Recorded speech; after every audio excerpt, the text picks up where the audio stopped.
आज मैंने एक बेघर आदमी को फोन करने की अनुमति देकर गड़बड़ कर दी। यह लगभग 1 घंटे पहले हुआ था। मैं और मेरे दोस्त अटलांटा के एक मार्टा स्टेशन पर ट्रेन के घर पर इंतजार कर रहे थे।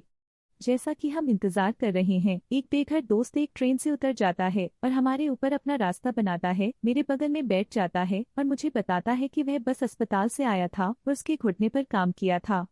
मुझे लगा कि वह पैसे मांगने वाला है, लेकिन इसके बजाय उसने मुझसे पूछा कि क्या वह फोन कर सकता है। मैं हिचकिचाया क्योंकि मैं यह उम्मीद नहीं कर रहा था, लेकिन वैसे भी निश्चित रूप से कहा।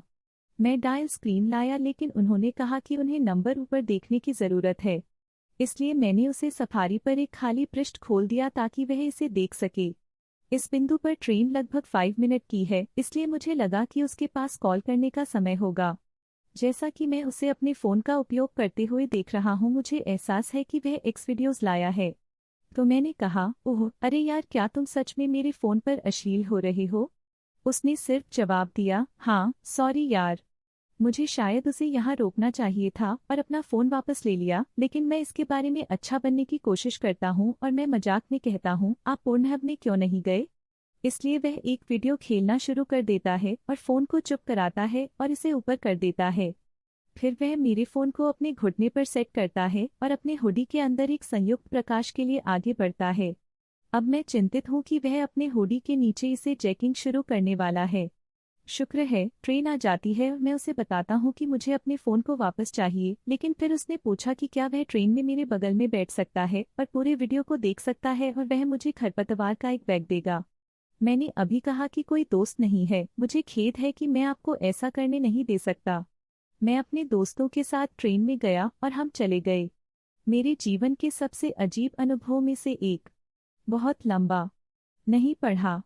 बेघर दोस्त ने मुझसे मार्टा स्टेशन पर अपना फ़ोन मांगा ताकि वह एक फ़ोन कॉल कर सके। इसलिए मैंने उसे होने दिया और उसने पोर्न देखना शुरू कर दिया।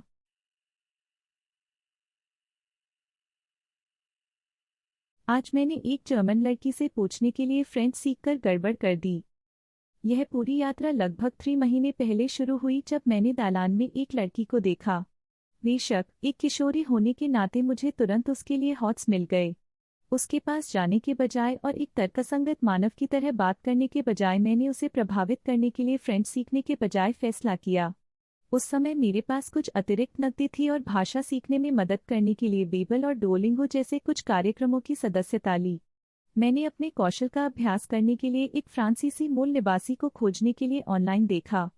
जब मैं फ्रेंच सीख रहा था तो मैंने खुद को यह सोचकर सम्मोहित कर दिया कि जब मैं उसकी भाषा बोलता हूँ तो वह बहुत आश्चर्यचकित हो जाता है। अब आगे बढ़ा और मैंने उससे पूछा। मैं उसके पास जाता हूँ और कहता हूँ कि बोनजोर जे एमएपिल माइकल टीयू वीक सॉर्टर। मेरे आश्चर्य के लिए वह जवाब देती है और कहती है कि से जॉन्टी देता पार्ट माइकल मेस तू से के जर्सवी एलिमेंट। मैंने उस अंतिम भाग को नहीं पकड़ा और मैं उसे फिर से अंग्रेजी में दोहराने के लिए कहता हूँ। वह अंग्रेजी में अपनी प्रतिक्रिया दोहराती है। यह सुनकर मेरा दिल सीधे फर्श के माध्यम से गिर जाता है। मैं तुरंत भड़क गया, एक गूंगा बहाने के साथ आया और चला गया। अब मैं यहाँ रेडिट पर अपनी शर्म पोस्ट कर रहा हूँ। बहुत लंबा। नहीं पढ़ा। मैं एक जर्मन लड़की से पूछने के लिए फ्रेंच सीखने में 3 महीने बिता रहा था। संपादित करें, यह लगभग 9 दिन हो गया है और आप सभी को धन्यवाद देता हूँ कि मैं अब उसे डेट कर रहा हूँ। आप सभी आत्मविश्वास को बढ़ावा देने के लिए मुझे वापस आने और फिर से प्रयास करने की आवश्यकता थी। धन्यवाद।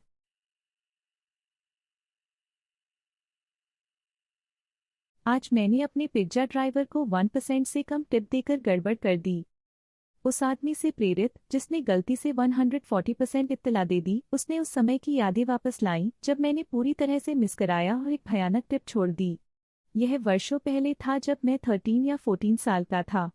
मैं अकेला घर था और मेरे माता पिता ने मुझे पिज्जा के पैसे छोड़ दिए थे, इसलिए मैंने पिज्जा हट का आदेश दिया।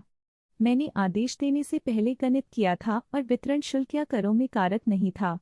जब आदमी मेरे दरवाजे पर आया तो मैंने उसे पैसे दिए और उससे पूछा कि क्या वह अच्छा है।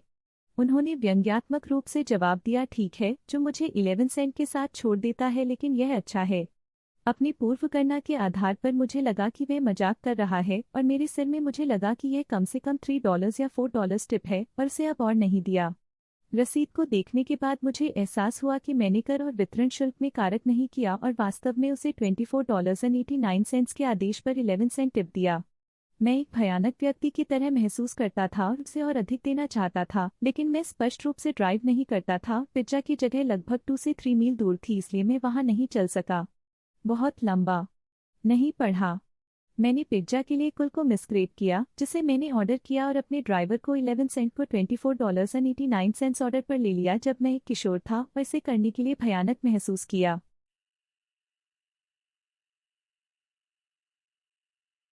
आज मैंने अपने पिता मुर्गा की अंगूठी पर चबाने से गड़बड़ कर दी। यह कुछ साल पहले हुआ था। मैं अब 23 साल का हूँ। मैं अपने माता पिता के कमरे में था जब मैं 13 साल का था और समय मेरे पास भयानक ADHD था, इसलिए मैं हमेशा पेन कैप और कुछ भी प्लास्टिक पर चबाता था। मैं उनके कमरे में बहुत समय बिताऊंगा क्योंकि यही वह जगह है जहां मेरे माता पिता ने काम किया था। एक दिन मैं एक्सबॉक्स नियंत्रक के लिए कुछ बैटरी की तलाश में स्नूपिंग कर रहा हूं जब मुझे यह रबर की अंगूठी देखने वाली चीज के साथ एक छोटी घुंडी की तरह लग रही थी, जैसे कि यह एक बड़ी अंगूठी की तरह दिखता है। मुझे लगा कि यह किसी चीज के लिए हो सकता है, लेकिन यह नहीं सोच सकता कि यह क्या हो सकता है। मेरे दिमाग में मुझे लगा कि इसके रबर को चबाने के लिए कुछ अच्छा होगा। यह भी तैलीय था। मेरी मूर्खता में मुझे लगा कि यह अच्छा होगा, इसलिए मैंने इसे चबाना शुरू कर दिया। स्वाद खराब था, इसलिए मैंने इसे वापस रखा।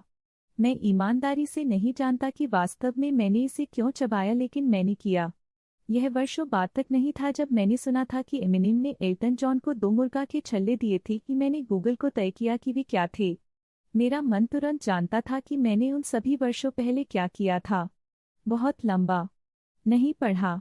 मुझे अपने माता पिता के ड्रेसर में एक रबर की अंगूठी मिली और उस पर चबाया।